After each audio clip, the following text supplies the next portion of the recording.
It's coming! It's coming! Dude, what's wrong with you? I don't know. I can't control it. My stomach has been feeling awful now. Huh? You still have stones in there? Hey, why are you poking me? I don't have any stones. Ugh. Oh God, how do I have them too? See these stones? And here I thought the smell was just coming from my stomach. Your bad breath is actually because of tonsil stones. Hello parents, చూశారు కదా video. కిడ్నీలో stones చూసుంటారు, gall బ్లాడర్లో stones చూసుంటారు, టాన్సిల్స్లో stones విన్నారా? Yes, మీరు విన్నది నిజమే. టాన్సిల్స్లో stones పడుతుంది.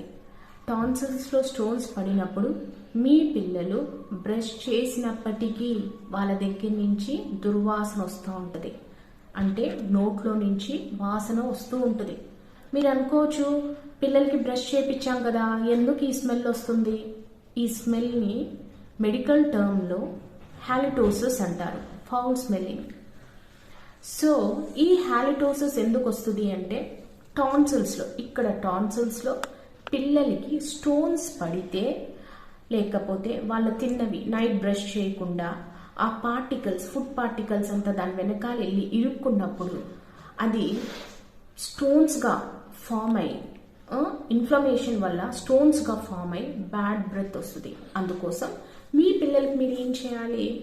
2 times బ్రష్ చేయడం నేర్పించాలి. సో ఇలా చేసినప్పుడు మనం ఈ టాన్సిలైటిస్ నుంచి ఈ బారిన పడకుండా ఉంటాం. Thank you so much.